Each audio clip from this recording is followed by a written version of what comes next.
नमस्कार सभी को।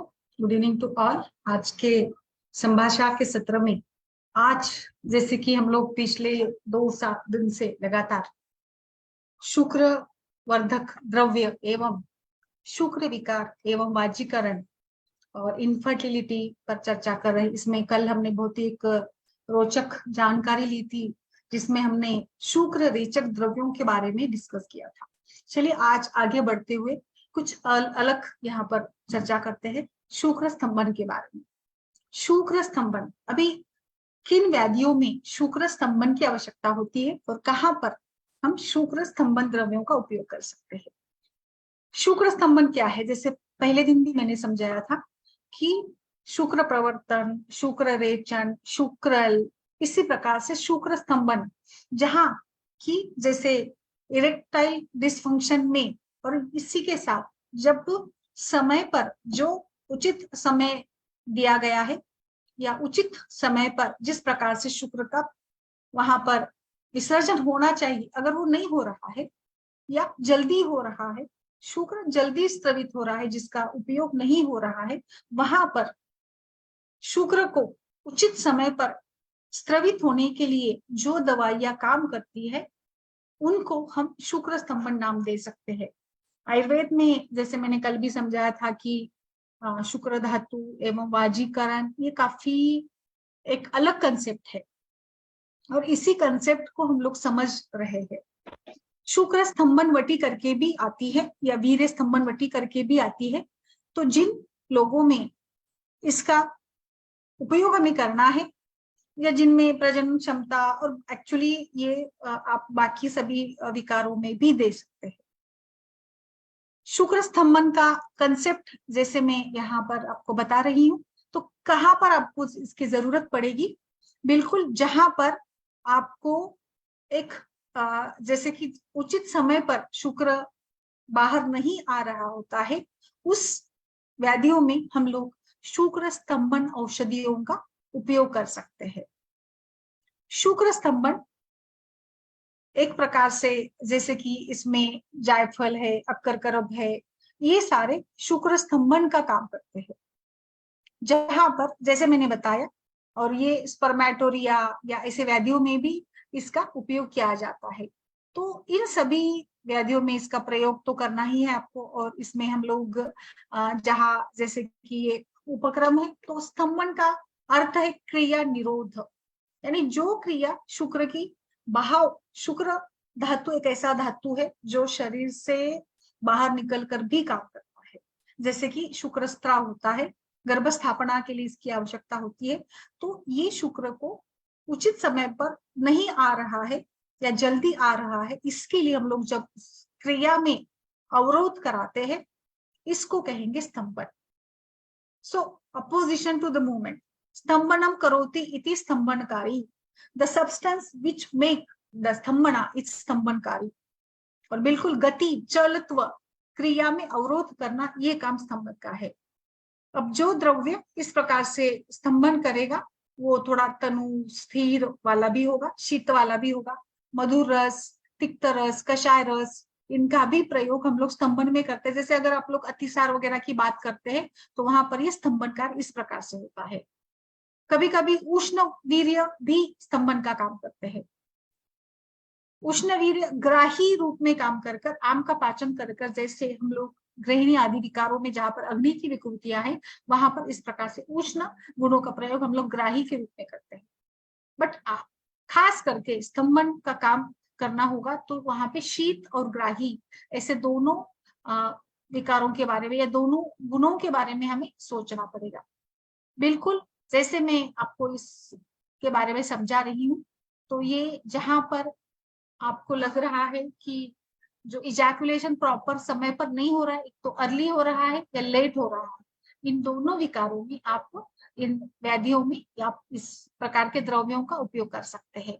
जैसे शुक्र स्तंभनवटी भी आती है, बट मैं आज जो डिस्कस कर रही हूँ ये है एक्चुअली महास्तंभनवटी, जो हम लोग स्पर्मेटोरिया या नॉक्चरल इमिशन यानी स्वप्न दोष, और रात्रि में कभी कभी अगर शुक्र धातु निकल जाता है, यानी देखिए शुक्र की विकृति, शुक्र की गति की विकृति, जो समय पर शुक्र शरीर से बाहर निकलना चाहिए वो नहीं निकल रहा है, तो वहां पर इसमें बदलाव करने के लिए हम लोग स्तंभन द्रव्यों का प्रयोग करते हैं, जिसमें कि जायफल बड़ा अच्छे से काम करता है।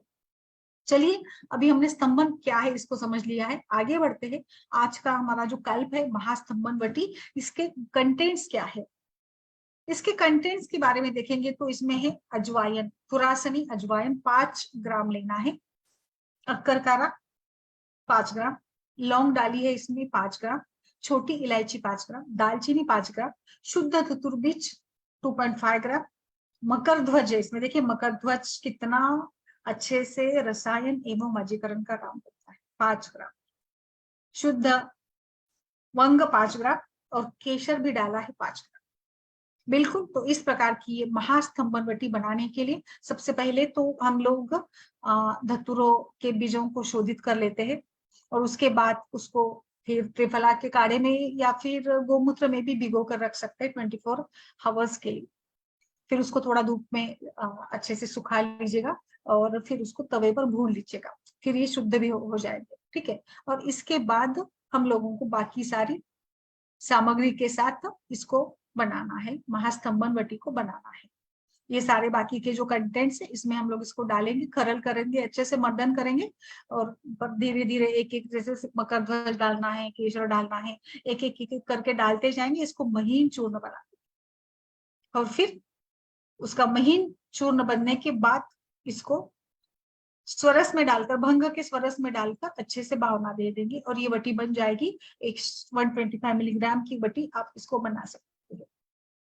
ये औषधि शास्त्रोक्त ही है, ये आप खुद से भी बना सकते हैं, क्योंकि इसमें जैसे मैंने अभी भांग स्वरस का बताया, तो ये आप खुद से भी बना सकते हैं। वैसे तो इसके साथ आप थोड़े और कुछ लाइक वीर्य शोधन चूर्ण या वानरी गुटिका वगैरह उपयोग करते हैं, तो और अच्छा इसका उपयोग होता है। अभी कहाँ पर इसका इस्तेमाल करना है, तो मैंने जैसे बताया अर्ली इजैकुलेशन में कई बार जो एक मौका होता है उस मौके को गंवाना पड़ता है, इस मौके के साथ ही गर्भ स्थापना नहीं हो पाती है, तो सहवास को लंबा समय तक बनाए रखने के लिए और उचित समय पर शुक्र का स्त्राव कराने के लिए आप इस महास्तंभन वटी का प्रयोग कर सकते हैं। ये उसका पहला है। कई बार स्पर्म हम लोग एनालिसिस कराते, सीमेन एनालिसिस कराते हैं, उसमें ऐसे देखा जाता है कि जिस प्रकार से उसकी ये होनी चाहिए ना, जिस प्रकार से भी उसकी एक प्रकार से मोटिलिटी है या जो भी गुणधर्म बताए गए, वो गुणधर्म पर्याप्त मात्रा में नहीं है, काफी पतलापन उस सीमेन में है, तो सीमेन को वीर्य को गाढ़ा करने के लिए भी इस प्रकार के इस कल्प का उपयोग होता है। और ये जाकर जैसे ही जो उचित इसमें विस्कोसिटी आ जाती है, और फिर इसके साथ स्पर्म काउंट में भी इंप्रूवमेंट होती है, जो जाकर आगे जहां पर अजोस्पर्मिया या स्पर्म काउंट कम है, ऐसे विकृतियों के साथ पेशेंट आते हैं, तो वहां पर आप इसका बहुत अच्छे से प्रयोग कर सकते हैं। तो ओवरऑल ये ऐसी नपुंसकता में अच्छे से फायदा देगा। अभी आजकल के इसमें भी और पहले के जमाने में भी हमने देखा कि बहुत सारे लोगों में नॉक्चरनल इमेसिस यानी शीघ्र पतन की समस्या या स्वप्न दोष की भी समस्या होती है। स्वप्न दोष यानी जैसे कि रात्रि के समय में या सपने में एक प्रकार से शुक्र का स्खलन हो जाना, शुक्र निकल जाना। अभी अगर ये बार बार होता है तो शरीर में जो भी शुक्र बन रहा है, अगर ये ऐसे बिना उसके कार्य किए बिना अगर व्यतीत हो रहा है, तो आगे शुक्र धातु का क्षय होकर दुर्बलता आती है, और जब उचित समय आता है शुक्र का उपयोग करने का, उस समय पर ये व्यक्ति शुक्र का उपयोग नहीं कर पाता, क्योंकि स्वप्न दोष के कारण शरीर में ऑलरेडी शुक्र का बहाव निकल चुका होता है।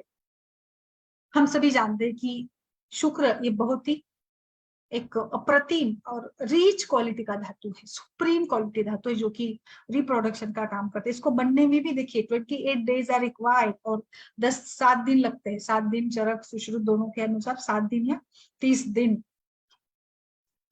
हाँ, हालांकि हमारे पास कुछ सद्य शुक्र द्रव्य है दूध के जैसे, बट वो तो एक तत्काल इफेक्ट है। लॉन्ग टर्म में अगर आपको इफेक्ट दिलवाना है तो निश्चित रूप से आपको पूरा अच्छे से इसमें कार्य करना होगा।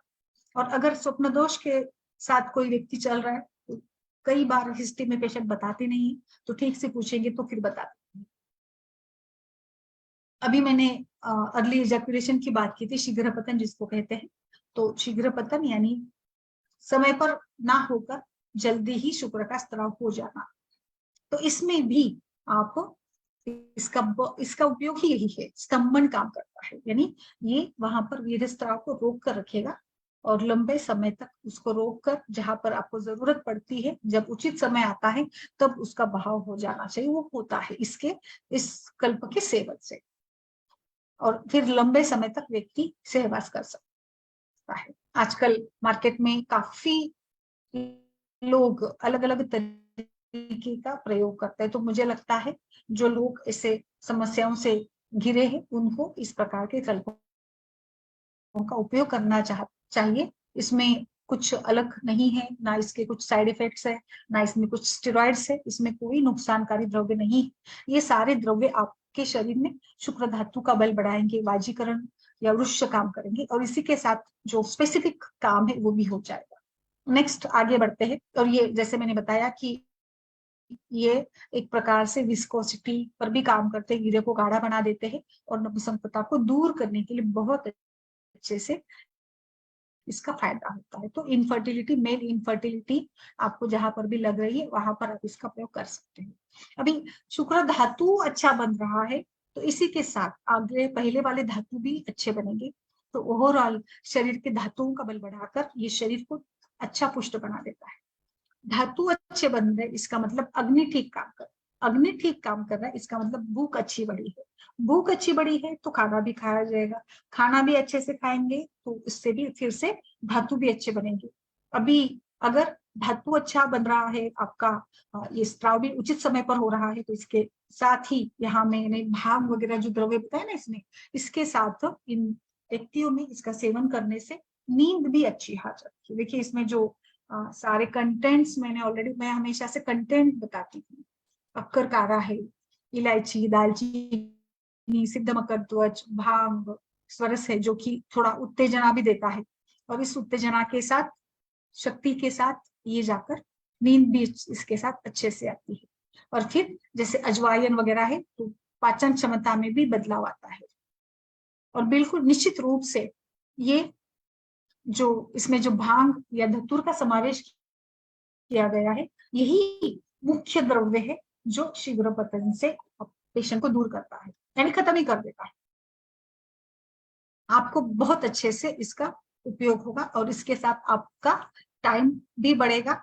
बाकी तो ठीक है, इनफर्टिलिटी का पेशेंट है तो हमें उसके लिए तो ये वरदान ही रहेगा, बट जो पेशेंट विदाउट इनफर्टिलिटी भी कभी कभी ऐसे होता है ना कि इसका शिकार होते हैं, उनके लिए भी आप इसका प्रयोग कर सकते हैं। फर्टाइल पीरियड हो चुका है या उनको लगता है कि भाई मतलब इतने जल्दी से स्त्राव हो जाता है कि मुझे कुछ अच्छा नहीं लगता है, तो इसके साथ भी आप इसका इस्तेमाल कर सकते हो। जिनमें आपको लग रहा है कि रात्रि के दोष की समस्या है, उनमें आप इसका प्रयोग, ऐसे बहुत सारे मामले होते हैं जहां पर पेशेंट को आप ऐसे आपको मिलेंगे, आप इसका प्रयोग वहां पर कर सकते हैं, महास्तंभन बटिका। और ये स्तंभन दोष को ही दूर करती है, और आयुर्वेद में महा औषधि के रूप में इसका वर्णन किया है। और इसका प्रयोग हम लोग दोनों तीनों प्रकार के लिए कर सकते हैं, शीघ्र पतन में करें, नाइट फॉल में करें, नपुंसकता में करें, और जो लोग सहवास का समय बढ़ाना चाहते हैं इनके लिए भी अत्यंत अच्छा विकल्प है, लाभदायी औषधि है। और फिर निश्चित रूप से जो लोग इस प्रकार से ये कुछ समस्याओं से जुड़े होते हैं उनका, उनके लिए एक अच्छा ऑप्शन मिल जाता है। इसी के साथ ये आपके ब्लड सर्कुलेशन को भी इंप्रूव करती है एंड नर्वस सिस्टम को भी इंप्रूवमेंट, यानी पॉजिटिव या सेरोटोनिन नाम का जो हार्मोन है वो भी सिक्रेट होता है, जिसके साथ भी अच्छे से नींद आने लग जाती है। ओवरऑल ये जिन व्यक्तियों में वाजीकरण क्षमता की कमी है, जो लोग वाजीकरण क्षमता को खो चुका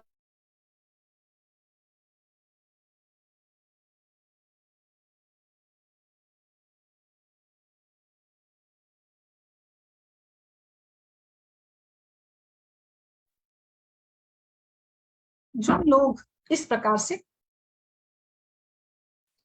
चाहते हैं कि वाजीकरण क्षमता में कमी लग रही है उनको, वहां उनका ये प्रयोग किया जा सकता है। और जैसे मैंने बताया, इसका कर सकते हो आफ्टर फर्टिलिटी भी, अगर किसी को इसका प्रयोग करना है समय बढ़ाने के लिए तो कर सकते हैं। और वीर्य की कंसिस्टेंसी पर ये काम करता है। हमारे पास बहुत कम द्रव्य होते हैं कि जो वीर्य की कंसिस्टेंसी पर, यानी पतला गाढ़ापन पर भी काम करते हैं। तो ये द्रव्य, इसमें जो औषधि डाली गई है, ये वीर्य को भी एक प्रकार से विस्कोसिटी या गाढ़ापन इसमें बना देते हैं, गाढ़ा बन जाता है, जिसके साथ भी स्पर्म काउंट इंप्रूव हो जाता है।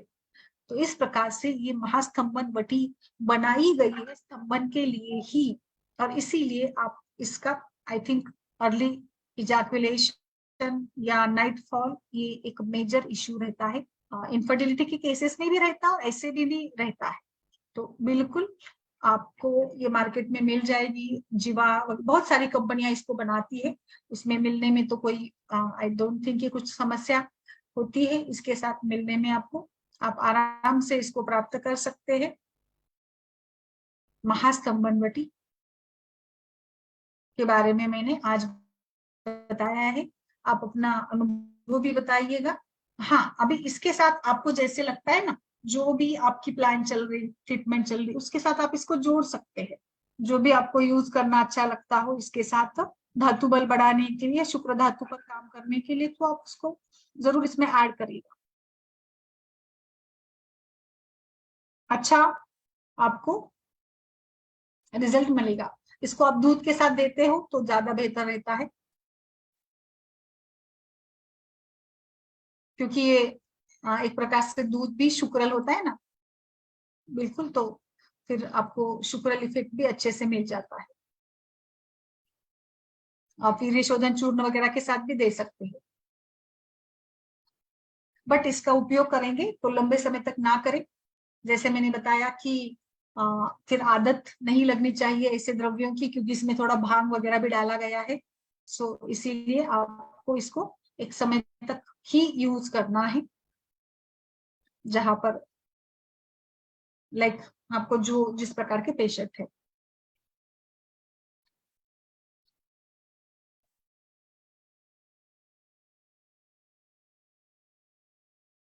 यस मैम, नमस्कार सभी को। बताइए सभी लोग, आप आपने कभी स्तंभन के लिए कुछ यूज किया है क्या?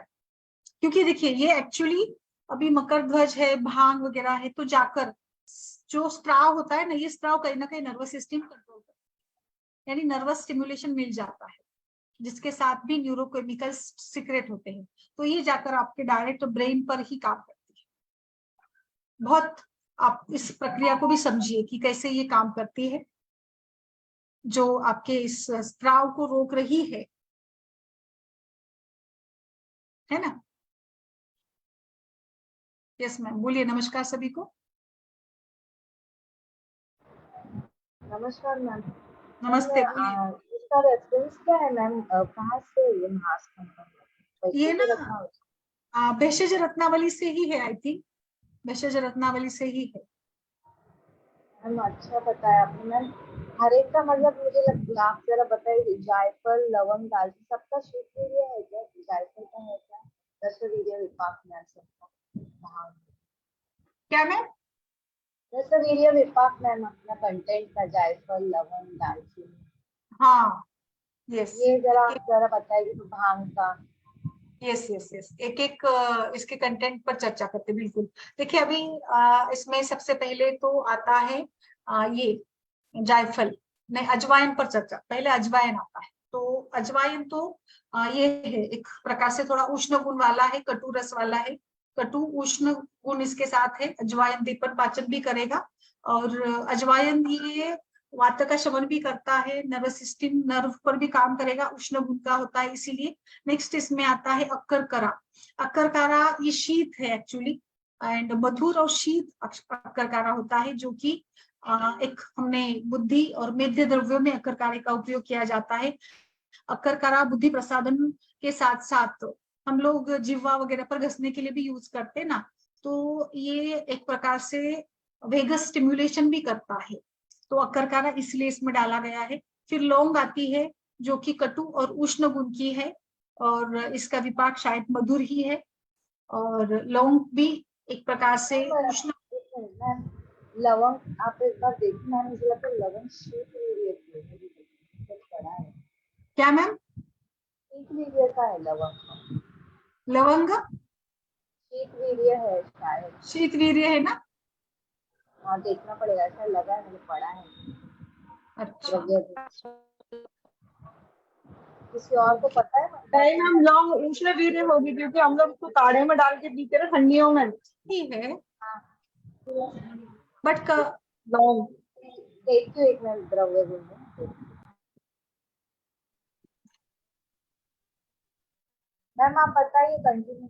यस मैम, इसका ना विपाक कटु है, लौंग का विपाक कटु है, बट ये आई थिंक उष्ण ही रहेगी क्योंकि, हाँ ठीक है, एक मिनट मैं लवंगम च तिक्त कटु कफापहम लघु तृष्णापहम वक्त्रम दौर्गंध्य नाशनम, ऐसे बोला गया है इसके बारे में।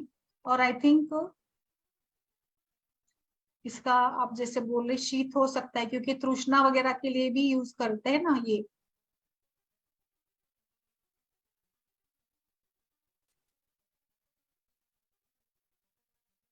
दीपन पाचन भी करती है ये।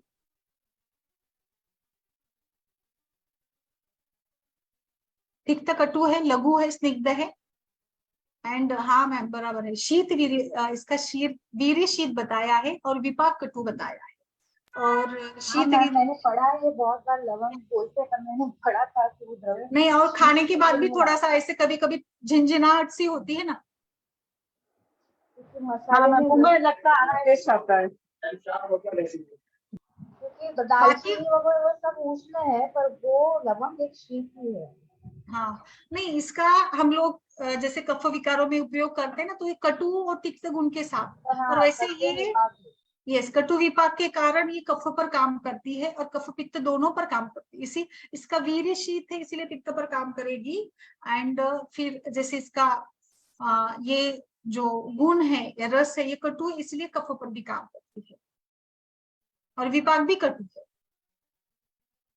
तो मैम इतने सामने वो लौंग देते हैं, वॉमिटिंग आती है तो लौंग का पानी देते हैं, तो शीत वीर्य की वजह से ऐसे देते हैं क्या? यस यस यस यस, ऐसे लग रहा है। यस इसे, और मैम ये आई थिंक ये भी करती है ना थोड़ा सा, क्या बोलते हैं तवे पे जो भून करके देते हैं खांसी में खाने के लिए, वो देते आई देते। थिंक उष्ण उष्ण के लिए यस, खांसी। नेक्स्ट है इलायची। इलायची कैसी है बताइए? मैम इलायची भी शीत ही है ना वो। इलायची भी शीत की है, कटु है, मधुर है, लघु है, रुक्ष है इलायची, और ये भी शीत पोटेंसी वाली है, और ये भी कफ और वात को बैलेंस करती है इलायची। लघु रुक्ष है, लेकिन इलायची हम लोग रुक्षता के बारे में ज्यादा जानते नहीं, बट इसीलिए शायद रुक्ष और लघु, रुक्षता के कारण इसको कफ शोषण करने के लिए यूज करते हैं ना, मधुर और रुक्ष के साथ, कटुगुण के साथ। और कफवात के लिए ये भी बैलेंस करती है, कफवात को ही शमन करती है इलायची। फिर दालचीनी, दालचीनी कैसी है? दालचीनी बताइए। उष्ण है क्योंकि इसमें डालते हैं ना हम लोग, ये भी कफकाच्छे से ये करती है एक्चुअली, वात पित्त और कफ तीनों के लिए भी यूज करते हैं, वैसे जहां पर जैसे जरूरत पड़ती है ना उस प्रकार से। मैम त्वक की दालचीनी है ना, त्वक की दालचीनी है ना, त्वक को दालचीनी। सिनामोम सिनामोम सिनामोम, हाँ हाँ ठीक है। यस, हाँ ये भी उष्ण वीर्य वाली होती है, बट रस कटु है इसका, तिक्त है, मधुर है, और गुण लघु रुक्ष होते हैं। विपाक इसका कटु है, वात कफ पर काम करती है, बट ये पित्त को बढ़ा देती है। दालचीनी कटु तिक्त मधुर उष्ण कटु है, लघु रुक्ष तीक्ष्ण है। यस, ये श्लेष्महर यक्ष्मा नाशक है ये। और लवंग का मैम इधर मैंने अभी निकाला ये प्रियव्रत शर्मा, वो तो आवाज है ही। आपकी अब बाहर है क्या? आवाज कटी सी आ रही है बहुत स्लो आ रही है माधुरी मैम आपकी। आज। हाँ, नहीं तो रोज क्लियर आती है। हेलो हाँ, बोलिए बोलिए। मैम, मेरा ये ब्लूटूथ पे हूँ मैंने, इसको क्या पता, समझ नहीं आ रहा है आवाज। लघु बहुत स्निग्ध slow आ रही है। मैम लवंग है। हेलो हाँ हाँ आ रहा बोलिए। है? हाँ आ रहे आ मैम रहे। लवंग का है, लघु और स्निग्ध है, वो स्निग्ध और तिक्त कटु रस है, शीत वीर्य है और कटु विपाक है, वो हाँ ऐसा है। हाँ, बोला ना, अभी बताया था। यस। हाँ, और ये दालचीनी त्वक, त्वक जो बोलते सिनामन, उसका लघु रुक्ष तीक्ष्ण गुण और कटु तिक्त मधुर रस और उष्ण वीर्य और कटु विपाक है। कटु विपाक, यस। वीर्य तो उष्ण है, दालचीनी का तो वीर्य उष्ण ही है। हाँ ये Yes. है। फिर मकर ध्वज, इसमें आता है नेक्स्ट कंटेंट। मैम मकर ध्वज का भी मेरे को इतना डिटेल नहीं, पर मैं यूज ही नहीं करती इसको। एक्चुअली वो थोड़ा और मतलब रक्त ये अलग तत्व टाइप में का आता ड्रग है, एफ्रोडोसिक है, और बहुत सारे इसमें यूज करते हैं ना। वैसे तो ये मकर ध्वज रसायन है ना, बहुत ही बड़ा, मतलब एक बड़ा ही कल्प है ये तो।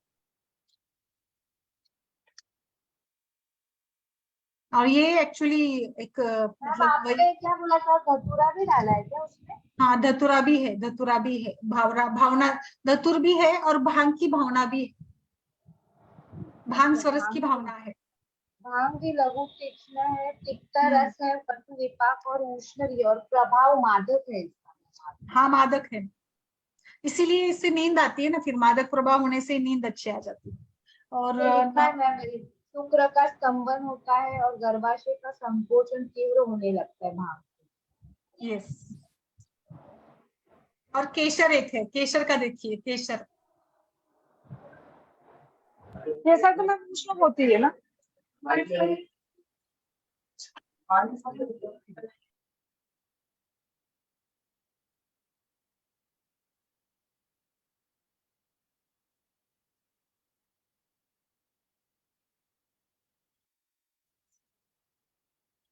केसर कहाँ पर हम लोग यूज करते हैं? वर्ड मैम में। स्किन प्रॉब्लम में वर्ड है। केसर का गुण है स्निग्ध है, कटु हम्म। तिक्त रस, उष्ण वीर्य कटु विपाक है। अच्छा अच्छा। और उष्ण इसका अलावा वीर्य क्या केसर होगा? का, केसर का उष्ण वीर्य है। हाँ, इधर उष्ण वीर्य है। यस, इसीलिए और कम इसका मात्रा में भी लिखा खाते हैं, कम मात्रा में लेते हैं। वाजीकरण है और गर्भाशय संकोचक है। अच्छा अच्छा, इसीलिए केसर को कम खाते हैं। इसमें क्या लिखा है, नाड़ी संस्थान का उत्तेजक है तथा यस अधिक मात्रा में ये मादक है, मस्तिष्क को बल देता है तथा वेदना स्थापन भी है। यस, बिल्कुल।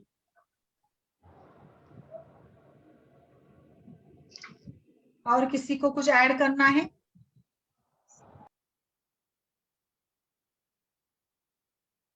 कभी यूज किया है कि किसी ने स्तंभन? एक्चुअली ये बताइए मुझे, आर्शिया जी। मैम हाँ बोलिए बोलिए। हाँ, वो जो एक मकर प्राश होता है ना, मकर प्राश भी आता है, हम्म तो वो यूज किया है। और एक ये गोक्षुर की टैबलेट्स भी आती है ना, हम्म। वो एक्चुअली मेरे भाई को एक फिजियोथेरेपिस्ट डॉक्टर ने सजेस्ट किए थे नाइट फॉल के लिए, उसके भी अच्छे रिजल्ट थे। हम्म। हाँ, वही बताना। अच्छा, और किसके साथ देते हैं आप? वो तो ऐसे ही पानी से सुबह उठ के ले नहीं लेता नहीं, था। मतलब इसके साथ कुछ मेडिसिन और? नहीं, उसने तो सिर्फ वो उतना ही लिया था, गोक्षुर, और पहले मैंने उसको मकर प्राश और दूसरी चीजें बताई थी, बट फिर वो मतलब उतना रिजल्ट मिला नहीं था। बाद में फिर ये गोक्षुर उसने लिया, उसको अच्छे रिजल्ट मिलने लगे थे उससे। अच्छा अच्छा अच्छा। हाँ। Okay okay. मैम ये कौच बीज जो होता है ये भी शुक्र स्तंभक है क्या? नहीं मैम, कोच बीज तो शुक्रल है, अच्छा, स्तंभक शुक्र नहीं है। नहीं नहीं, शुक्रवर्धक है कोच बीज तो। इसमें बहुत देते हैं ना आपने कोच अभी बीज क्या का टैबलेट, हाँ सॉरी ये मैम, स्पर्मेटोजेनेटिक है। आपने और बोलिए बोलिए बोलिए। मैम आपने बोला था ना कि स्टार्टिंग में कि ये शुक्र स्राव को भी करता है, ऐसे आपने ऐसे क्यों बोला, मतलब समझा नहीं मुझे, स्तंभन भी करता है स्त्राव को, ये मैम नहीं शुक्र, होता है तो? ये शुक्र स्त्राव को भी करता है, इसका मतलब ये है कि रेगुलराइज करता है, ओके, रेगुलराइज करता है और सहवास के समय को बढ़ा देता है। अच्छा, ओके, स्त्राव करता है ऐसा नहीं बोला होगा, रेगुलराइज करता है। अच्छा अच्छा अच्छा। तो मैम ये कॉस बीज और कपिकच्चू सेम ही नेम है या अलग अलग ही है? नहीं नहीं नहीं मैम, कोच और ये कपिकच्चू अलग है ना। अच्छा, कोच बीज का टैबलेट आपको डायरेक्ट मिल जाता है, जो कि ना पूरा मतलब दोनों के लिए, महिला फिर और पुरुष दोनों के लिए भी काम करते हैं। और ये भी मतलब नरिशमेंट भी करता है, स्पर्मेटोजेनेटिक भी है, कोच बीज सारा सारा काम करता है ये। वानरी कल्प आता है सांडू का, अच्छा कौन सा? वो सांडू का आता है वानरी कल्प। अच्छा हाँ हाँ। हाँ वो मैंने यूज किया है ऐसे प्रीमियम स्टोर में, तो हाँ ठीक आया था, मतलब कह नहीं सकती मैं, क्योंकि वो जो पेशेंट आया था मेरे पास 1 महीने दवा खाया और यही हाँ प्रॉब्लम थी उसकी। फिर वो अगले महीने आया तो प्रेगनेंसी हो गई थी उसकी उसकी वाइफ को, फिर उसने अरे मुझे कुछ बताया ही नहीं। हाँ, अच्छा तो अच्छा अच्छा। फिर मुझे मतलब मैंने पूछा भी क्या हुआ, तो कह रहा तो मेरी वाइफ प्रेग्नेंट हो गई, वो मुझे कुछ बताया नहीं, इम्प्रूवमेंट हुआ कि नहीं हुआ। लेकिन अच्छा ये ना साल भर से उसको बेबी नहीं हो रहा था, तो अच्छा। उसमें फिर वानरी कल्प करके उसमें कॉस बीज है, और उसमें मैंने मुझे लगा कि शायद ये कपिकच्चू जैसा नहीं ही नहीं, हो। कपिकच्चू और वानरी दोनों भी एक्चुअली मतलब एफ्रोडोसिट ही है। थोड़ा थोड़ा फर्क है दोनों के इसमें। कपिकच्चू भी अच्छे से स्टिमुलेट करता है। कपिकच्चू मुख्य रूप से मेल लिबिडो के लिए यूज करते हैं। एंड क्रोच बीज जो है ना, वो एक रसायन के रूप में महिला पुरुष दोनों में भी देते हैं। कपिकच्चू मुख्य रूप से इसको स्पर्म काउंट पर काम करता है। और कपिकच्चू ये एंड्रोजेनिक भी है, यानी टेस्टोस्टेरोन को बढ़ा देता है। बट क्रोच बीज ये एक प्रकार से रसायन एवं शुक्रल ऐसे माना गया है। तो जी दोनों तो डिफरेंट ही है कल्प। हाँ,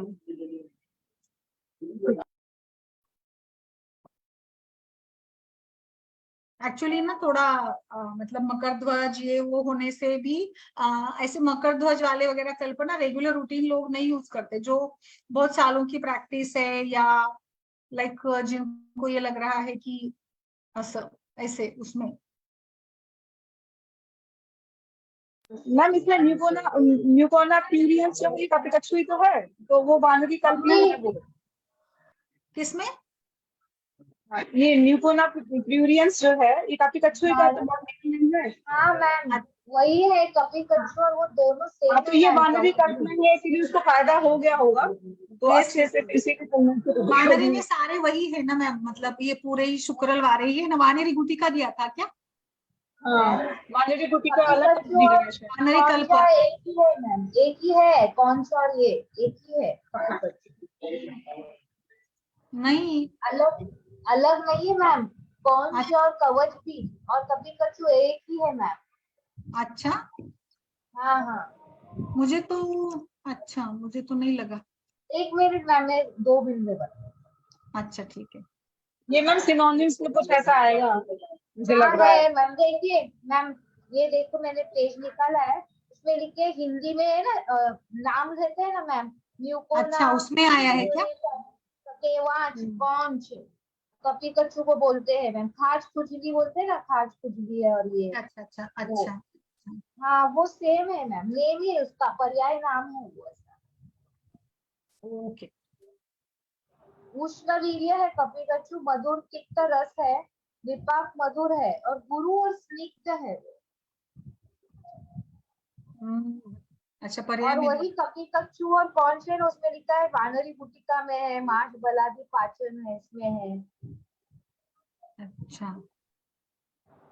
ओके।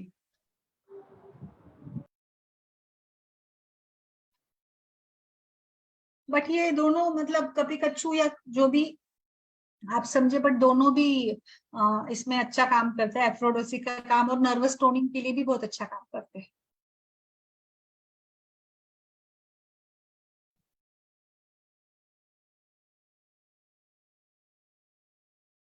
स्पर्मेटोजेनेटिक भी है।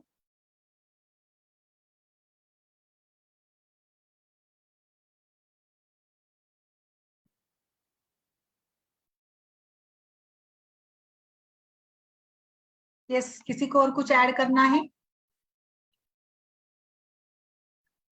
हाँ मैम, इसमें तो शतावरी, अश्वगंधा ये सब भी तो यूज कर सकते हैं ना।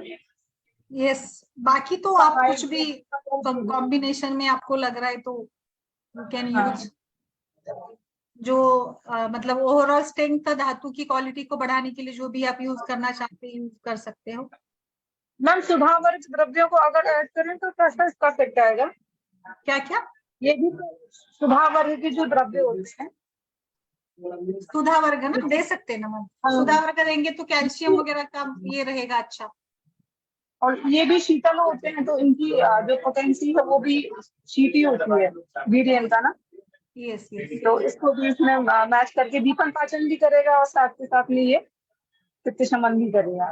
पित्त शमन भी तो करेगा। इनमें फिर ये रिलेशन बट ये कहीं ना जो कहीं सारे कल्प यूज करेंगे ना, जो भी शुक्रल हो, एप्रोडोसिक हो, तो इन सभी के साथ साथ ना आपको मतलब पूरी परिचर्या भी पालन करनी पड़ेगी। लाइक दूध का सेवन करना, बाकी मतलब ओवरऑल धातु बल बढ़ाना, ये वो सारा कुछ करेंगे तो ही अच्छा इसका काम होगा। केवल जी ये आप दवाई पिलाते रहेंगे खाते रहेंगे तो होगा, ऐसा नहीं होगा ना उसमें। तो पूरा भी चाहिए, उसमें पूरा भी कंटेंट आपका पूरा अच्छे से ये होना चाहिए।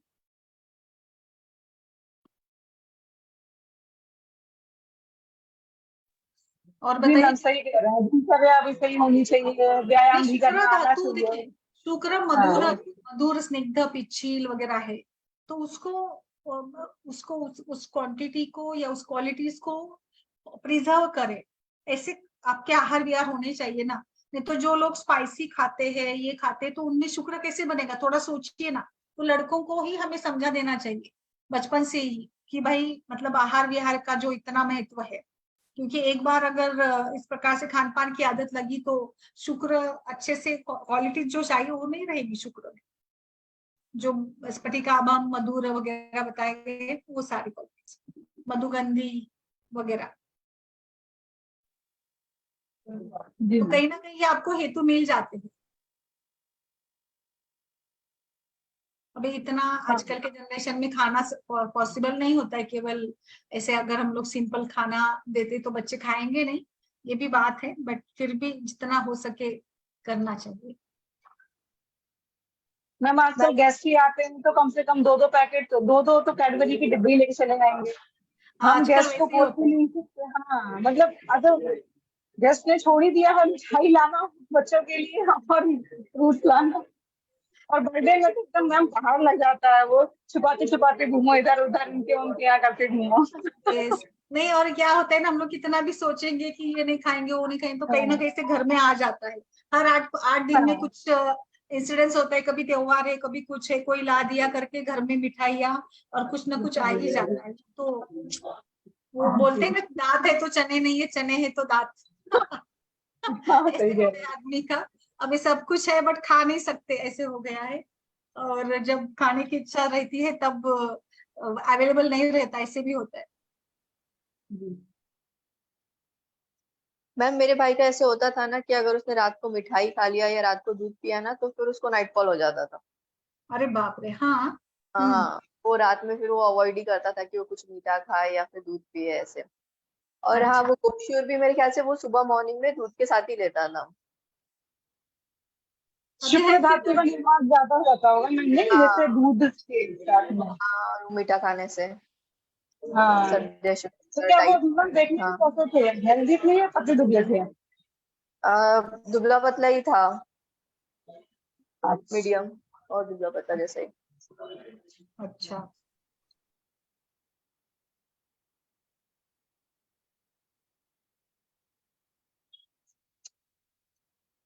मैम ये जो मैम बता रहे हैं ना, कुछ लोगों को होता है प्रॉब्लम दूध से, दूध रात में अगर पी लेते हैं ना तो उनको गैस बहुत ज्यादा बन जाती है, रात में नींद नहीं हाँ आती।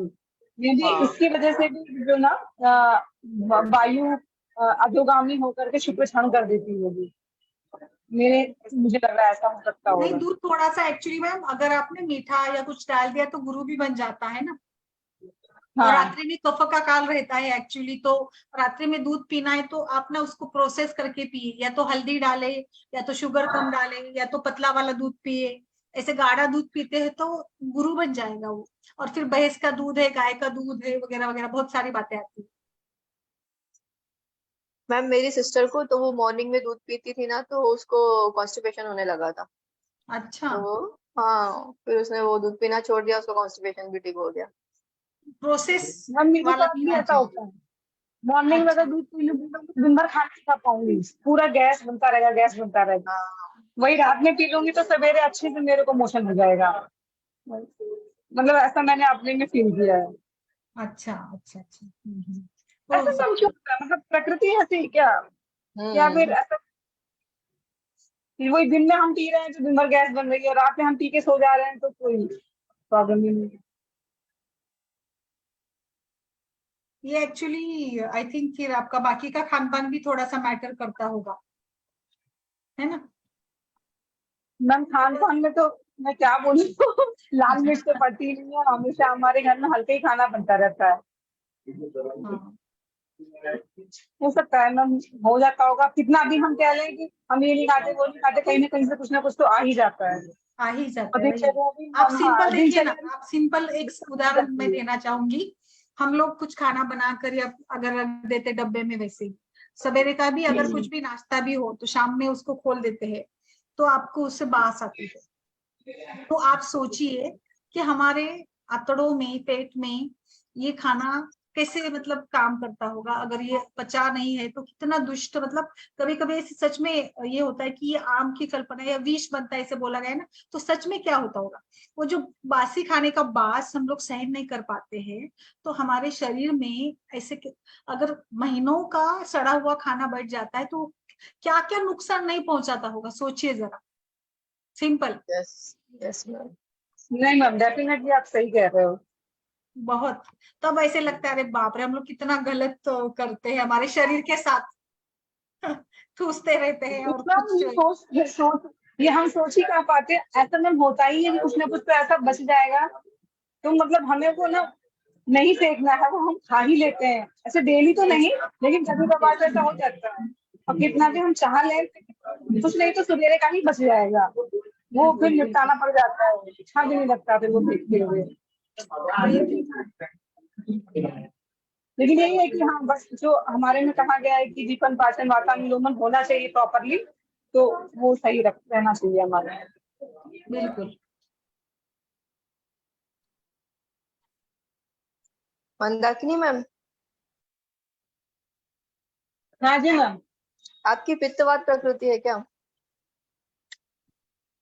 हाँ मैम पित्तवात प्रकृति है। हाँ, वो मेरी सिस्टर की भी पित्तवाती है। अच्छा। मेरी भी प्रकृति ऐसे, उसकी वजह से भी होता होगा। हाँ हाँ। चलिए फिर आज के लिए रुकते हैं, फिर कल को नया कल्प बताइए, विषय बताइए, हम लोग चर्चा करेंगे। Okay, okay ma'am. चलिए फिर जी नमस्ते। Thank you ma'am. या